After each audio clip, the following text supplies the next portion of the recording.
And we're live.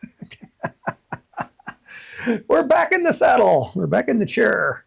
Back in the studio. I've been gone for 4 weeks, although I've been here. It's just I haven't done a RockSim live. And it's so good to be back. Yes, there are already people in the house. And we got Carlos here from Marietta, Georgia, and Troy from Riverton, Utah. So welcome, everybody. I am Tim Van Milligan. This is RockSim Live. This is where we talk about RockSim, RockSim Pro, the launch visualizer, and if you want any general rocketry questions. So I have been gone for 4 weeks. The reason is that I had to fill in for customer service because we were kind of short-staffed on Fridays. It was just on Fridays.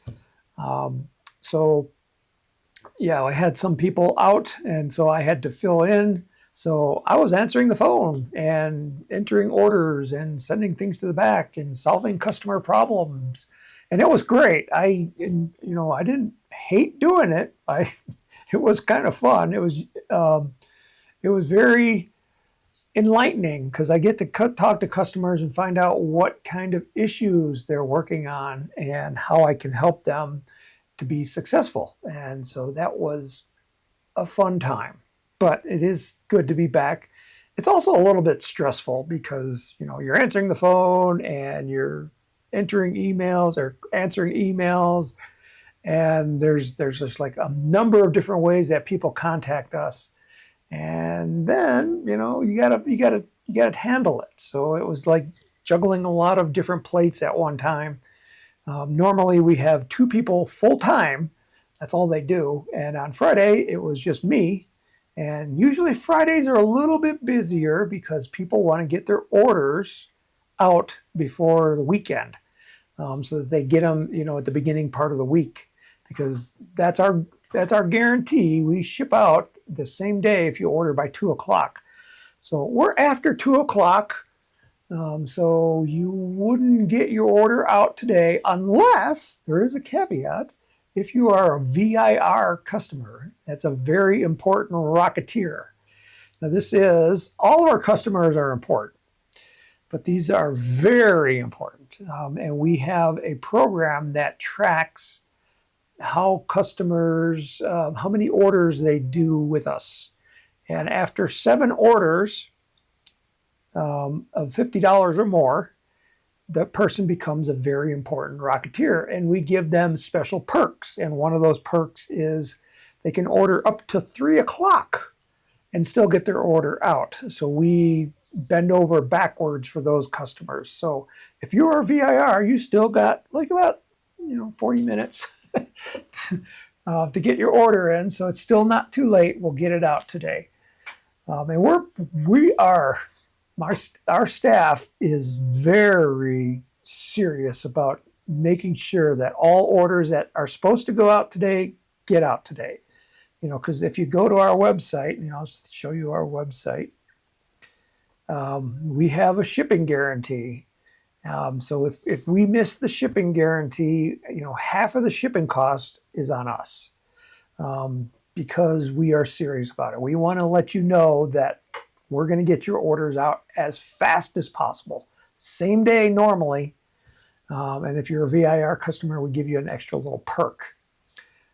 So thank you again for being here. We got Been There, Done That from Northern Utah is also here. So we got 2 people from Utah and Terry Wheelock from Texas.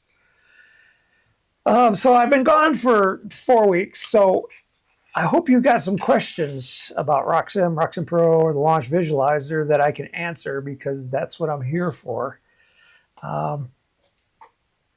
Yeah, people have been emailing them to me, and I have been answering them right away. And now that, we're a couple of weeks removed from those questions coming in, I've kind of forgotten them. So send them in. We got the chat going, so put them in the chat. And also, if you're watching live, go ahead and say hello so that I can recognize you and your participation, because that is very great that you're here today. And if you're watching on replay, You can always send in your questions. Like if you go to the Apogee website and you scroll down again and it says right here, talk to a real person. Like I said, it's a real person that answers the phones. There's a contact form. You can click on this and it will take you to a form where you can enter your questions about RockSim and any other general questions that you have. But there's a specific drop-down menu says that RockSim questions, and then we'll answer them live here in this RockSim Live. Again, if you've never heard of Apogee components before, we are the leader in rocketry education. We're here to make you a better rocketeer, to elevate your knowledge about rocketry so that you can be more successful, fly more often, save more money. Education covers all of that. And we have taken it upon ourselves to be that source of information. And our website is massive. And so getting around in here, you can start here on the top and go through these menus. The how-to and guides are great, but every product has a ton of information on it too. So for example, if you clicked on the Invicta, it would take you to a page that's about a mile long with information about the Invicta, plus other rocket-related stuff. There'll be videos and links to other videos and links to reports, so that when you start with that particular rocket, you'll know everything that we know, and then you're going to be a better rocketeer. So if you come to the website, there's this scrolling banner bar here at the top. Click on that where it says RockSim, and that will allow you to order RockSim. I'm going to click on it right here, right now, and it takes you to the RockSim purchasing page, and you can see it's $50 for a one-time fee, and that's the latest version, and we're on version 11 right now. We have been upgrading it incrementally. Version 11, there's been no upgrade fees while we stay in version 11. And if you want just like general information about it, go to the how-to and guides menu, come down here to software, click on that, and this will show you about RockSim 11. Here you can download a free 30-day trial, so you can try it out. You can purchase it, it's this page right here. You can see the features, see frequently asked questions, what you can do with RockSim, the system requirements, and what changes that we've made. You can also see the video tutorials. These are the introduction video tutorials. What I'm doing here today is more of the advanced stuff. So this is the next level, particularly when you have those tough questions. And then you can go to the RockSim Live training, and this will be our archive of all of our previous episodes. Like I said, we're over a month since our last episode. We're on episode 198 right now, and I've got to update these archives to put those other episodes in here. So that you know what we've talked about. And this is a good place. You can search this page and find specific topics, and it will bring you to the YouTube video and the actual timestamp for that specific topic. And that's if you want to learn fast and you have a specific question, that's a really great way to do it. So let's get into things. Been there, done that says, I am working currently on the TTV. I don't know if you see this in the background here. I've got a TTV poster. The TTV is a two-stage rocket. It's called the Timer Test Vehicle. And the purpose of that is to allow you to practice doing staging with electronics. It's a small rocket. You can't see my hands because I don't know. Let's see if I go to the web page. So you just go to the search bar and type in TTV, and it will bring that up, and you just click on the link. So the length is 32.3 inches. So I'll bring up a picture so you can see generally how big it is. And it's a two-stage rocket, and it's got electronics that you put up here in the upper stage, and that ignites the motor in that upper stage. So you can do composite motors two-stage, because normally you can't unless you ignite them electronically. So this allows you to do it cheaply, as cheap as possible, using small motors. So you get the techniques down, you learn and understand your electronics, and then you can take it to the bigger rockets, which are even more fun. Like the Invicta. Invicta is one of our newer rockets. If you gotta spell it right. Invicta. And it's another two-stage rocket that uses electronics. And, you know, that's how big it is right there. It's a nice size rocket. It's 3 inches in diameter. And it goes really good. Troy Armette says, if you're doing dual deployment, but you want to have the motor ejection be the backup, how do you simulate the delay with an adjustable delay motor of the motor as the backup in RockSim? Okay, so let's open up RockSim. Okay, so I'm going to open, in fact, I'll open up the Invicta. So I'm going to go here to File Open. And my computer's running a little slow because I'm doing a lot of different things at once. Here's the Invicta. I need to get a new computer, and it's like on my wish list of things to get soon. You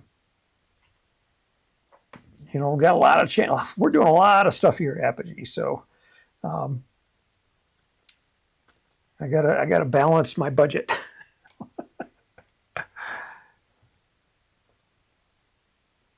Okay, so here is a two-stage rocket.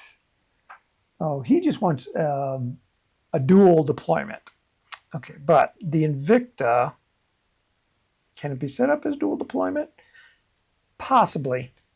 We'll give it a try. So we got, well, it's a two-stage rocket, but we're going to launch the upper stage. And to make it a dual deployment, what it means is you need 2 recovery devices. So looking at this rocket, I got 1 recovery device there.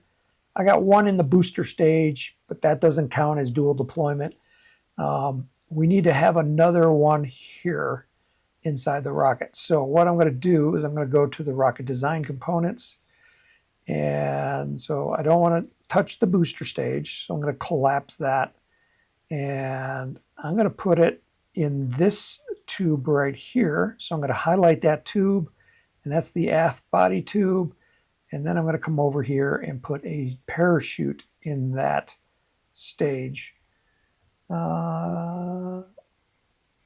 Okay, so I'm going to put a drogue parachute in this stage. So what I'm looking for right here is a small parachute. I'll make it a 15-inch nylon. And I'm going to change the name up here.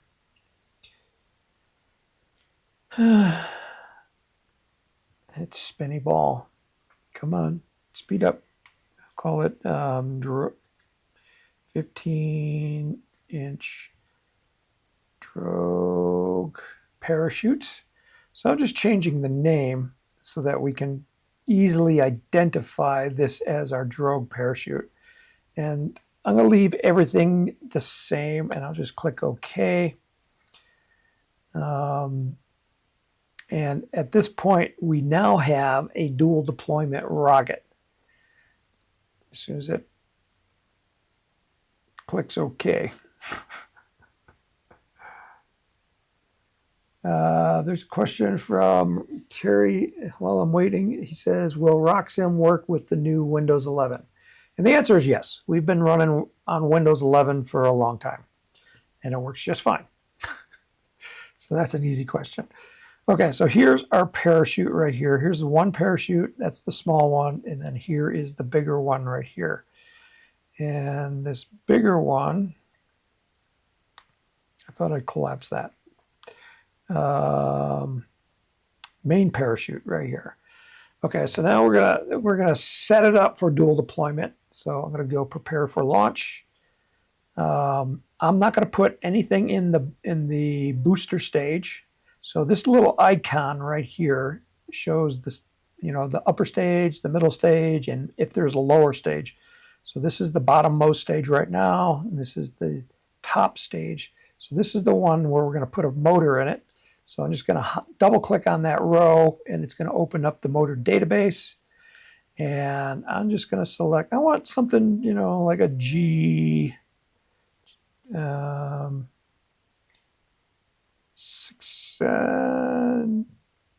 We'll go with a red line, a G71 red line. And so he wanted, what do you do when you want the parachute to be a backup? Which means that the motor ejection charge is going to push the drogue out. And so I am going to say this is going to be a 7-second delay. And my engine overhang is a 1/2 inch. And I'll click OK. Okay, so we got one motor in there. So now I'm going to go to the Flight Events tab. So I'm not putting any motor in the booster. It's kind of like taking my rocket apart and putting the booster, leaving it in the car. I'm just going to fly the upper stage. So under Flight Events, I have, here's the booster parachute. I'm going to say no event for that because I'm not going to even fly it. And then I have a drogue chute right here, the drogue parachute. And I want to set that at maximum ejection delay. So this is what's going to push the small parachute out. And this is how you set it up. Normally, your electronics pushes it out. So if I want the electronics to push it out, then what I would do is on the drogue parachute, I would say deploy at Apogee. And then my main parachute, so now the rocket's coming down under the drogue parachute, and then we have to decide at what altitude we want that parachute to open. So you're going to say open at an altitude, and then I'm going to type in an altitude over here, and you might say 500 feet, and click tab. So let's launch this. So I want to set this at maximum ejection delay. Under simulation controls, leave that alone. Starting state, let's change that to feet. Let's make it 8 feet launch rail. And we'll launch it straight up, so the launch angle is 0. And our launch conditions, this launch site at 5460, that's Pueblo. That's our home launch site, so that's kind of why mine is that. The default is 700. Which is kind of like somewhere in the Midwest of the United States. I have 0 wind. Let's put some wind in here. Let's make it a custom speed range. When you do custom, you have to set a low wind speed and a high wind speed. And I'll set it at, 5 miles an hour, not 56. Let's go 5 miles an hour. Hit tab. And that's it. Let's look at it in the flight profile. And so right now it's going to run the simulation, and it's going to bring up an animation of what this rocket looks like. So our rocket is sitting here on the launch pad, and when we launch it, hit the start button, you can see the rocket's taking off. It goes up. Okay, so now it's going to be a 7-second delay. So count 7 dots, and that was pretty close to Apogee. So go 1, 2, 3, 4, 5, 6. Oh, wait a minute. I don't know where burnout was. I got to start where the smoke stops. So right there is 1. So that's 0. So that's 0 seconds. 1 second after at burnout. 2, 3, 4, 5, 6, 7. Okay, so now the parachute pops out, which is like really close to Apogee. I don't think it quite hit Apogee. We were close, but not quite. So 7 seconds is actually a pretty good delay. So then it comes down fast under the drogue, and then you can see it starts slowing down here when the main parachute popped out. What do we say that was, 500 feet? Yeah, I'm looking at this number down here, where it changes. So 500 feet is about right there. Main pops out, and then it starts slowing down for a nice gentle touchdown on the ground.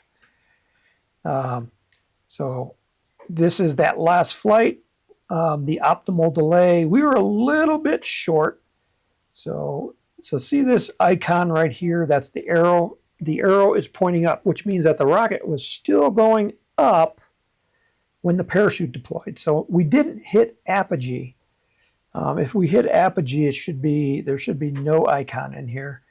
And if we were coming down, the arrow inside the parachute would be pointing down. So let's rerun that simulation. This time, let's put in a 10-second delay. So I just want to show you what this is going to look like. And we'll get the flight profile. We expect it to arc over and be coming down as the parachute opens. So I'm kind of cheating right here, and I'm looking at the parachute icon right here. Now the arrow inside the parachute is pointing down, which means the rocket is coming down. And so it's going to launch it again. The only thing that we changed is the delay time in the motor. So again, it's going up.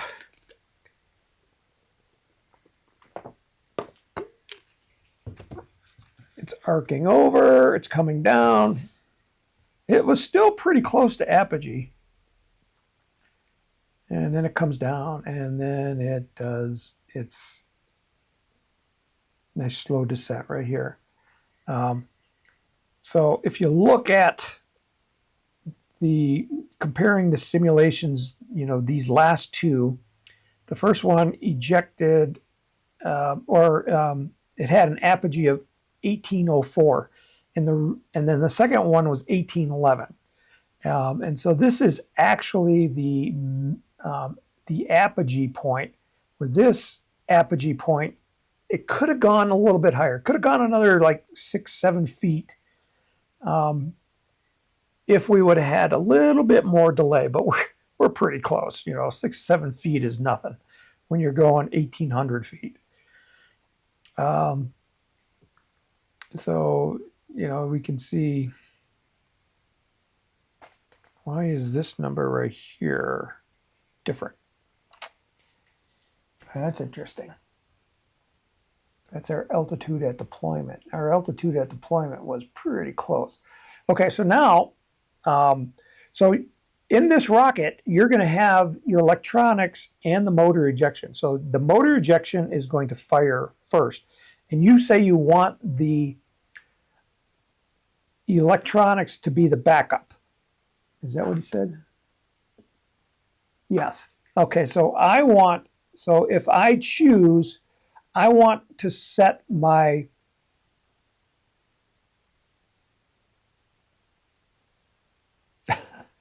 because in the electronics, here's the problem. The electronics, the apogee, you get two deployment events, and one of them is always set to apogee. So we can't say for the electronics to deploy after apogee. It's always going to deploy at apogee. So normally what you do is you use the motor ejection as the backup. So what you would do is choose a long delay like this one right here. Remember, this one was starting to come down, so it went past apogee and it started coming down. So the ejection charge fired by the electronics is going to happen right at apogee, and then as it starts to descend, it's going to fire off at 10 seconds after motor burnout. It'll fire off the motor ejection charge, and that's your backup. And that's normally how it's done. You really can't do the ejection of the electronic ejection as the backup.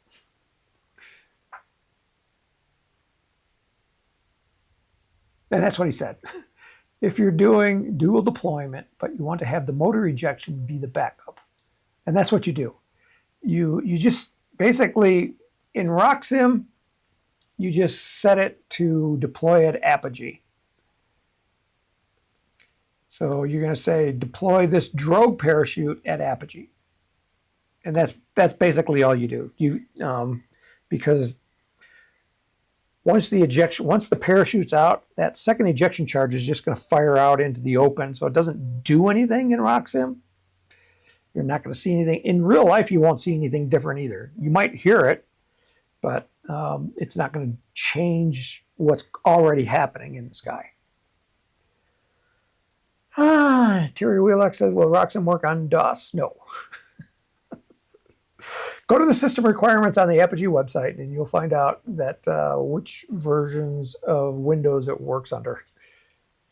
Carlos K says, hi all, imagine an arc stratus with the launch lug in the same place, but the body side stick attached to the boosters. How do we move it in RockSim?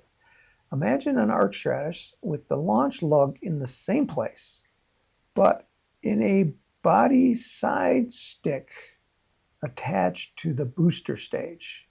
How do we move it in RockSim?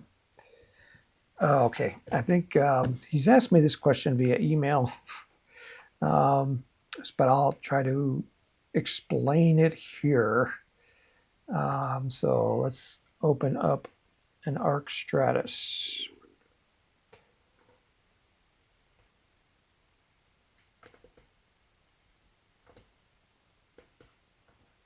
Open this. Now, if you don't have an arc, the arc stratus is a new rocket, and if you probably won't have the RockSim file unless you download it from our website. So if you go here to arc stratus, click on that, and just scroll down a little bit. This is another menu right here. And you can click on RockSim file and you'll jump down to the lower part of the page where the RockSim file is. So if there's an image and it says free RockSim design file, just click on that and it will download it to your computer and then you can open it up in RockSim. Okay, so here is the arc stratus. And so what Carlos's question is, he wants to make the upper stage have lower drag by removing the launch lug. And so, but he wants to attach a launch lug to the lower stage. So the launch lug, the standoff is going to be attached here, but then there's going to be this long stick that comes up where this launch lug is located. So how do we do that in RockSim? All right, so I'm going to go to 2D right now. Okay, so we're going to take the launch lug. So we're going to go to the rocket design components, click on that, and we're going to, okay, so we got the booster stage, and I could probably find it better if I just click on it. Okay, so here's the launch lug, and there's a pod that it is attached to. So I'm going to take this whole launch lug standoff, and I'm going to do a right click. I'm going to do copy. So now I've copied it to my clipboard, and then I'm going to come down here to the booster tube, and I'm going to right click, and I'm going to say paste. And if I do it, it pasted it right there. So this is the new launch lug and the pod that it's attached to. But it's in the wrong spot, so we need to move things around. So first off, I'm going to delete this upper one. Yeah, I'll delete it. Just we want to put it like right here, just as sort of reference. So I'm going to take, this is the upper stage, and I'm going to hit delete. I'm going to say yes. And now that went away. So here is the launch lug right there. And it's attached to this booster tube. So why is it in a weird position? And the reason for that is the location that it was originally set was referenced from the base of the part. So here's this launch lug standoff. I'm going to edit this. And you can see the location is 3.37 inches from the base of the owning part. So here's the base of the part. Right back here where my cursor is. It's probably under my head. I'll move it out of the way just for a second. So here's where the base is. And it's 3, so the measurement from this point to this point was 3.3748 inches. So now we're going to adjust that. So I'm going to just take this and I'm going to slide it to where it is. How about right there? I'm going to change the color so that maybe we can see it a little nicer. Let's make it pink. See if that's a little easier to see. So there is my pink standoff. And it's called the launch lug standoff. So now here's the problem. No, actually, this is not a problem. So what Carlos wants to do is he wants to lengthen this stick and move the lug so that there's a stick. It's kind of like just a stick with a launch lug on it. And it's attached to the tube back here. And so it's kind of floating out in free space. So now we're going to adjust this. I'm going to adjust the root cord length. And I'm in millimeters for some reason. I'm going to change everything to inches. Okay, so I'm going to take the length.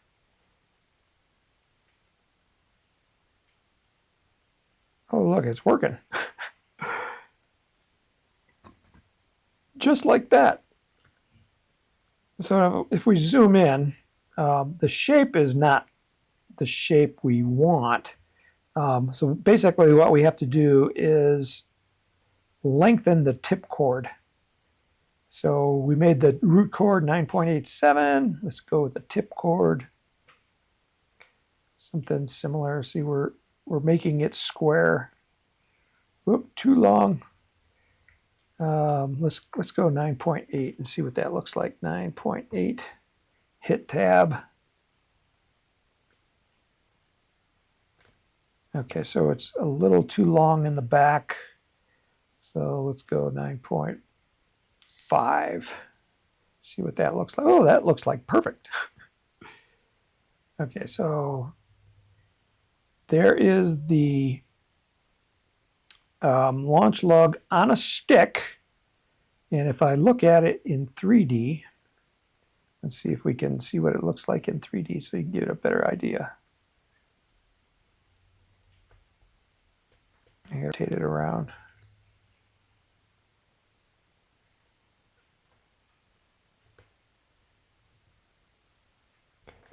So my stick, it's not a good color. Let's change the color. Let's make that pink so you can see it.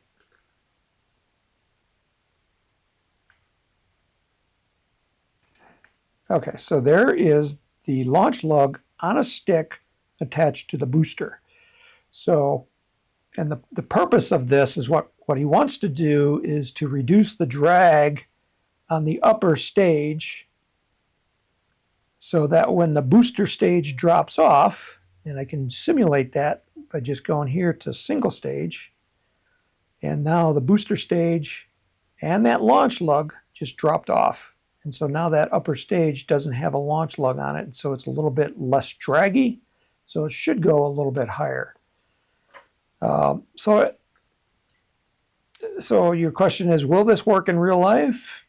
The answer, yeah, probably. What I worry about is that launch lug is on such a long stick. You know, long sticks are kind of flexible, so when it's sitting on the launch rod, if a gust of wind came along, that stick is going to bow and it could snap, or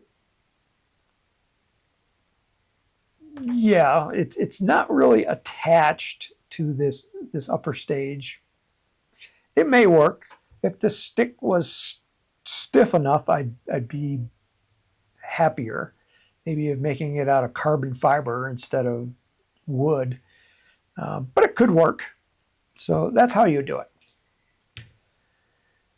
Okay, Sturko3 writes, if we use liftoff thrust for thrust to weight ratio, why does RockSim use average thrust?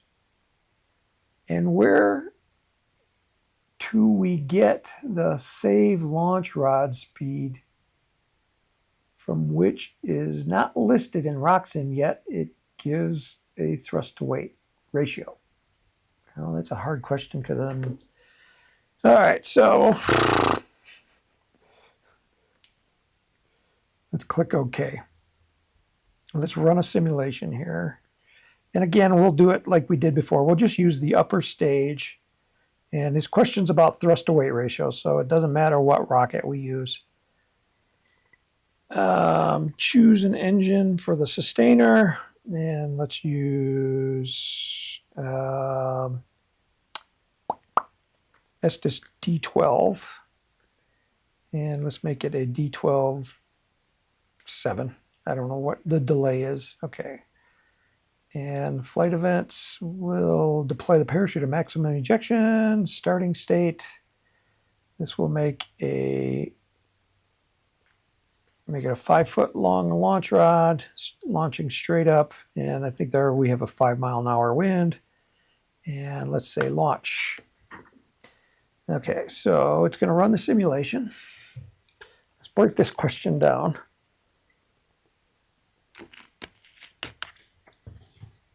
Where it says CD, that is because I have a comment down here from a previous simulation where I was doing some CD testing. And that's where it was. So that's why that's showing up. That it has nothing to do with this rocket. Okay, so what we're looking for is the thrust to weight ratio of this rocket. So we launched it, and it went 1,100 feet. So here's one of the things that he asked about was the velocity at launch guide departure. We don't care about altitude at deployment or the total flight time. Okay, so now where do you find the thrust to weight ratio? It's in this chart, but you're not seeing it because the chart's only displaying a certain number of things. We just have to turn it on. So there's 2 ways to turn it on. The easiest way is you just, with your mouse, right-click on this top column or this top row, and you'll see this little menu here says Organize Columns. Just click on that. And that's going to bring up a column organizer. And these are all the things that I can put into this chart. But right now, I'm only showing these. I'm going to turn off comments. I'm going to turn off total flight time. I'm going to turn off altitude at deployment. And what I'm looking for is thrust to weight ratio. And it's in here somewhere. Thrust to weight ratio at launch guide departure. Okay, so I'm going to check that. And I also have velocity at launch guide departure. I'm going to click OK. And then we'll scroll down to this last one. Okay, so here is our thrust to weight ratio at launch guide departure. This is showing a thrust to weight ratio of 20.35. So the thrust is 20.3 times the weight, greater than the weight of the rocket. So that's really fast. You see in other combinations, it's a lot lower. What generally most range safety officers want to see is that number being greater than 5. At greater than 5, it's generally assumed that the rocket is taking off fast enough to go straight. Now, I am not personally a big fan of thrust to weight ratio because the thrust to weight ratio uses the average thrust of the rocket motor. So the average thrust here is 12 newtons. and our weight, but that's not the peak thrust of the motor. So the peak thrust, if you want to see the peak thrust, you can go here to the plot, and let's see,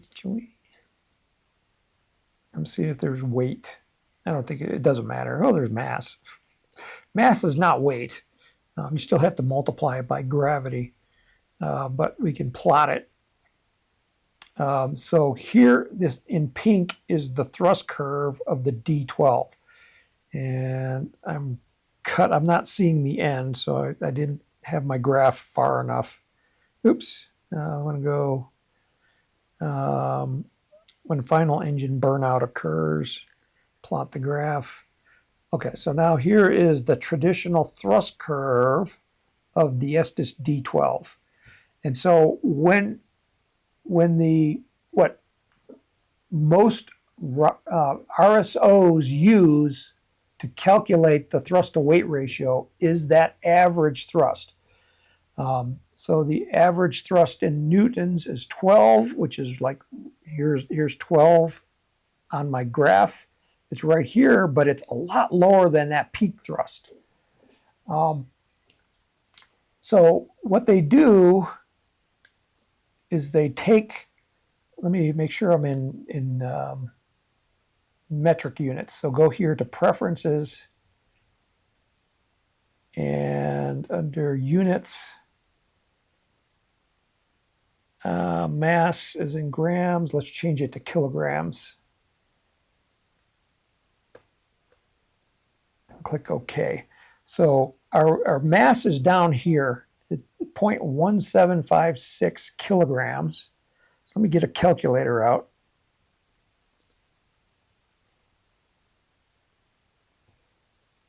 And we're gonna convert that to weight. So to convert it to weight, we multiply it by 9.8, which is the acceleration due to gravity.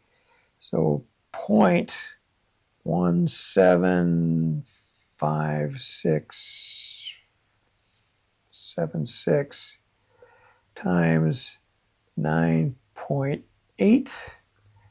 Okay, so this is our weight in newtons, 1.72.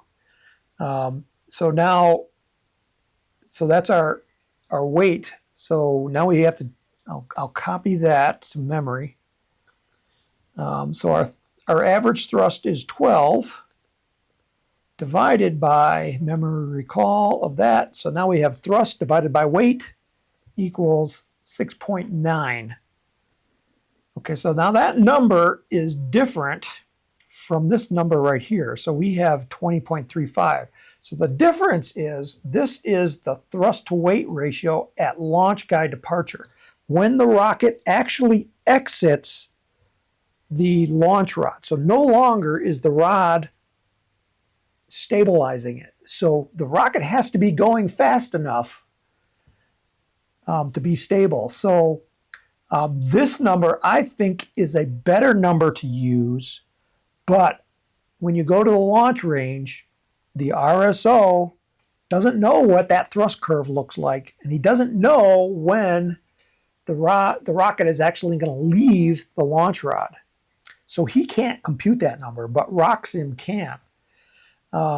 So in my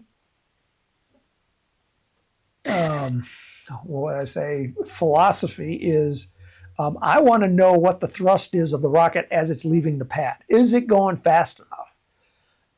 So this, in some cases, if you have a lower thrust motor or a heavier rocket, it may not hit that 5. And so the RSO might, he might not allow you to fly. Let's change the weight of this rocket. Let's add some mass here.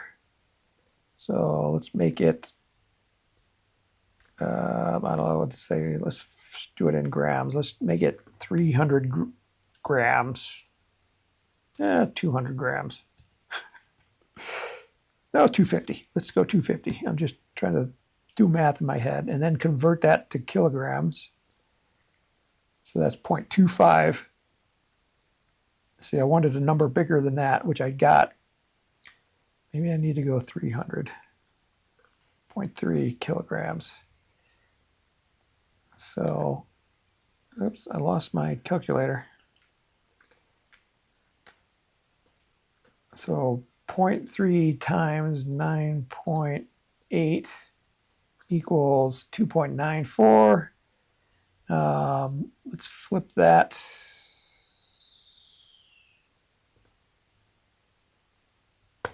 Oops, yeah.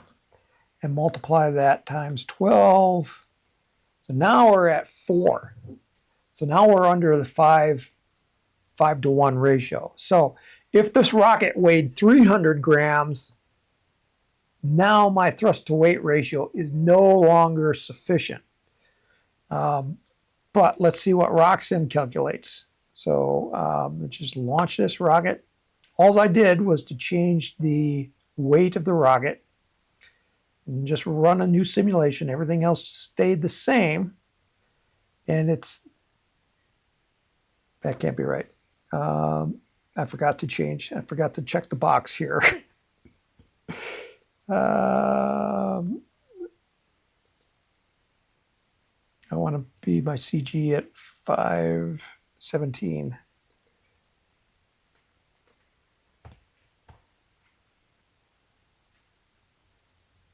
And relaunch that. This time I should cross my fingers, it should work. And it did. Okay, so even RockSim says, yeah, the thrust to weight ratio is not big enough.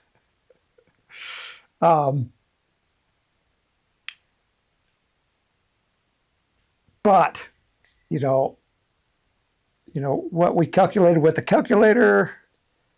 What did we get? Is that number still in there? Come on, calculator. No, it's gone.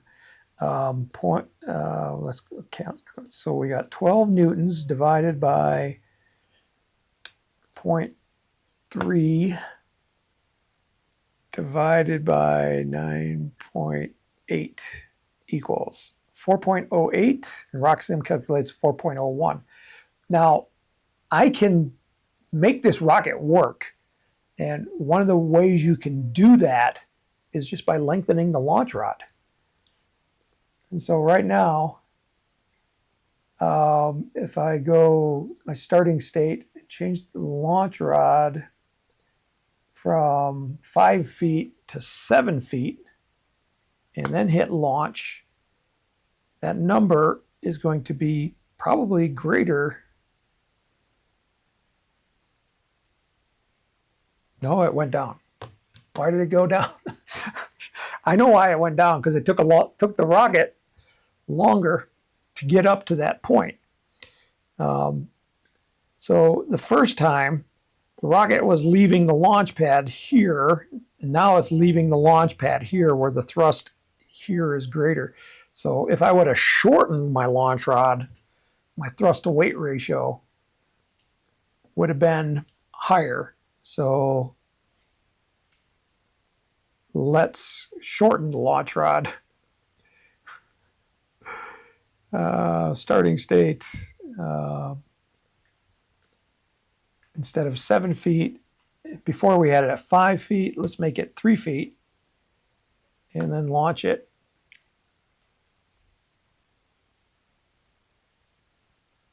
Okay, so now I'm leaving the pad at a thrust to weight ratio of 6.65. So you can cheat, but here's the number I like to use right here, is the velocity at launch guide departure. Is the rocket going faster than a minimum speed? And let me go here to my preferences. I want to switch it back to the units back to miles per hour from feet per second. Length, let's go back to feet. And speed, miles per hour. Click OK. Okay, so now I want to see that speed around, 30 miles per hour or faster. So this one is okay.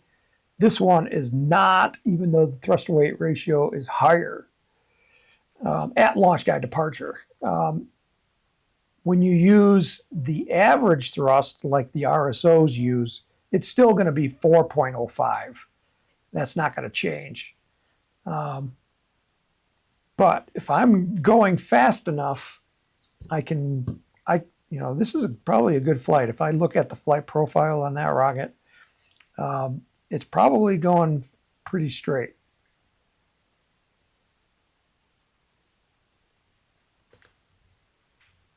Yeah, it does. It's going pretty straight. I mean, it's now, once it gets to the top, my ejection was a little short, but it didn't drift very much. It's I want to go straight, and it's showing me I'm going straight. So that's why I personally like to use velocity at launch guide departure, because now I can adjust that by changing the length of the launch rod. That's the best thing to do. Horseman Aerospace. Hey guys, what up? Quick hello from Austin, Indiana, but I'm actually in Indianapolis for a long overdue honeymoon. Woohoo! Well, congratulations. Okay, so Troy is asking me a question which I answered before. Carlos K says, is the modified Arc Stratus booster stage stable when ejected? CPCG.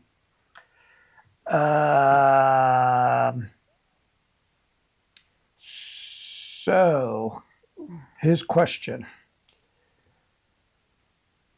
So, he's wondering, is this stage going to tumble or is it going to come streamlining in with this extra mass here of the launch lug out in front? So when you're checking the stability of a single stage, you got to create a new design where you just have a single stage. So the easiest way to do that is I'm going to come here to my booster, and I'm going to select this booster tube because everything is attached to it, and then I'm going to do a copy. So select it and then copy, and then what I'm going to do is I'm going to start a new design. Do I want to save my changes? I'm going to say no. I'm going to regret this, but I'm going to say no. I'm not going to save it. And then I'm going to see if I can paste. Oh, and I can't. Oh, yes, I did. I did. I pasted it. It worked. Okay, so here's my booster stage. And right now, the center of gravity is in front of the center of pressure, but we haven't loaded a rocket motor. So let's load a motor. Choose an engine. Let's put in a D12 0. Click OK. I'm just saying OK. And there is the stage with the center of pressure and center of gravity. So now you know that when your center of pressure is in front of your center of gravity, that's a no-no. That means it's unstable. So yes, this booster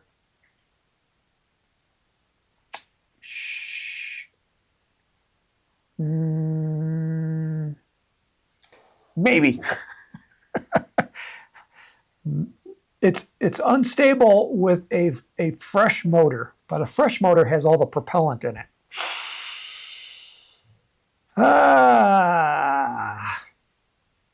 So we need to, what happens after burnout?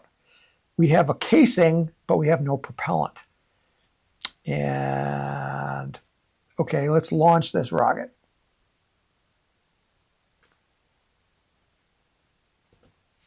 So it's going to be unstable, but I just need it to go high enough that I can get after motor burnout. So I just don't want it to hit the ground before the motor burns out.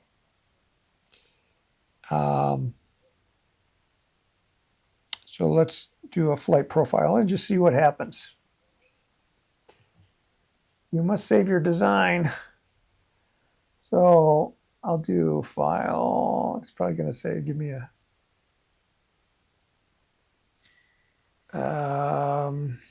booster stage.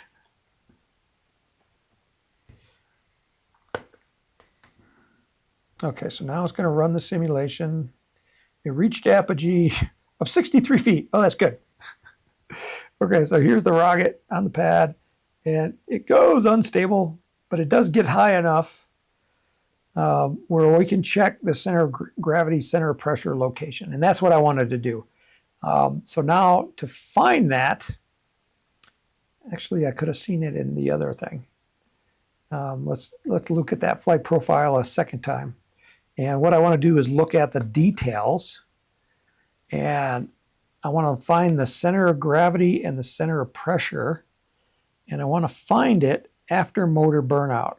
So, okay, so I'm not putting out any more smoke right now, so I'm past motor burnout. So this is the mass. So here is our center of pressure and our center of gravity. So the center of gravity is further aft of the center of pressure. So that's a good thing. That does still mean that even after motor burnout, with all the propellant out of the rocket, it will still tumble. So did you see what I did there? So what I was concerned about, when you have a fresh rocket motor in there, this mass right here contains the mass of the propellant. When the motor wasn't in the rocket was stable. Once we put the motor in it, it was unstable. Is that correct? Let's take the motor out. To take the motor out, you go to prepare for launch and you just hit clear all. And yeah, I was right. So with the motor out, the center of gravity is in front, and so it's stable, which means it's just going to come arcing in. When we put the motor in, it was unstable, which was good, but it had the mass of the propellant in there. So we pulled the mass of the propellant out, and the only way to do that is to run a simulation and then look at the location of the center of pressure and the center of gravity. And as long as the center of gravity is behind the center of pressure, so this number is greater than that number, it's going to be unstable, and then the rocket will tumble. That was a good question. I didn't know if I was going to be able to do this. Let's look at it in 3D so you can see what it looked like.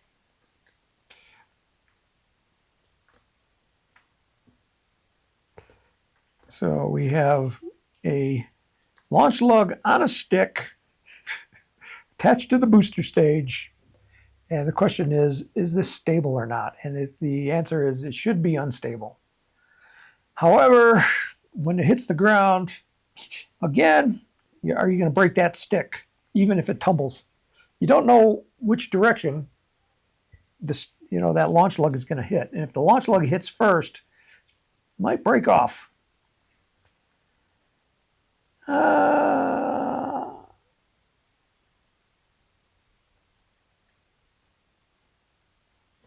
Purple Haze says, but for the arc stratus, the mile per hour at departure is still 40, which is said to be safe and will generally trigger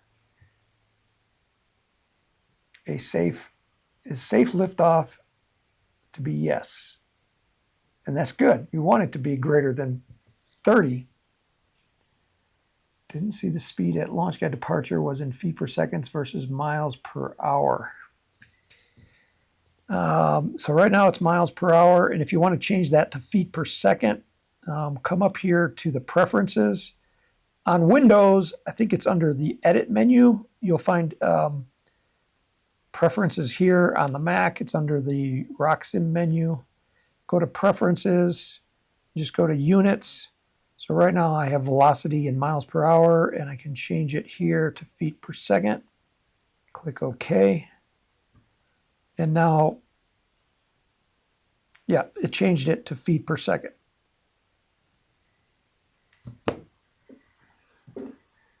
And Carlos says, you did that way better than me. And Rosa says, it may be stable flying backwards. And that's true. Sometimes they can backslide. I'm thinking about that. Is there a way to calculate that? I'll have to think about that one. I think, have I done a backslider? Let me check. Look at that. Free plans. There's my button is hidden under my flyout. Let's go back to the home page. And I want to go to the RockSim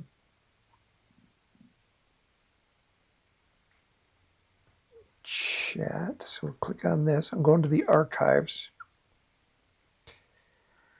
Okay, so here's the archives. Have we talked about a backslider? So let's go to find.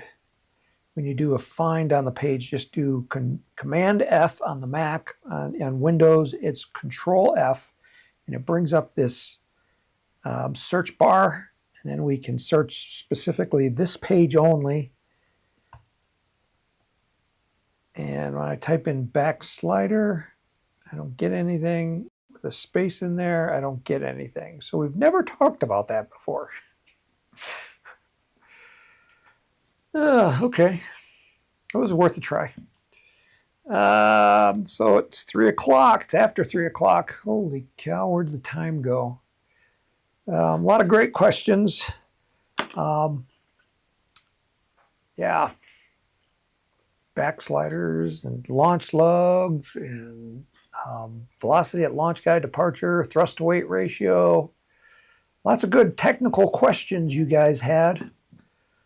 You made me think. You gave me a headache. It's a good headache. It's a thinking headache.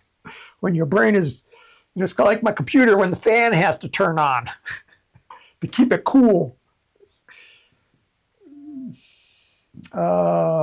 So we won't be here next week because I have something going on.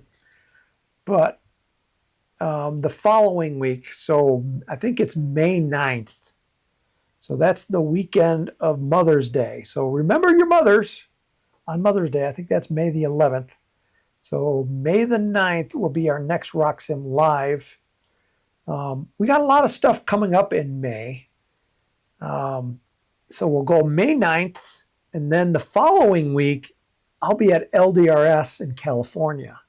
So if you're going to LDRS, stop by and say hello. Say that you watch RockSim Live.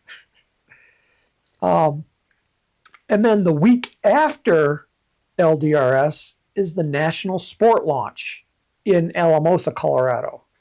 So, yeah, so those 2 weekends right in a row, we won't be here. We won't do a RockSim Live unless I change the day. But I don't think I'm going to change the day yet. So we'll do one more. We'll skip next week, and then the following week we'll be here, and then we're going to skip 2 more weeks, and then I think she'll be back again.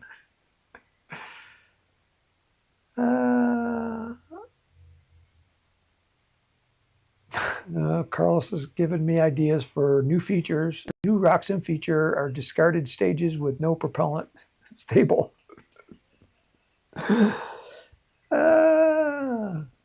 Yeah, that could be. I could see a button right here that says so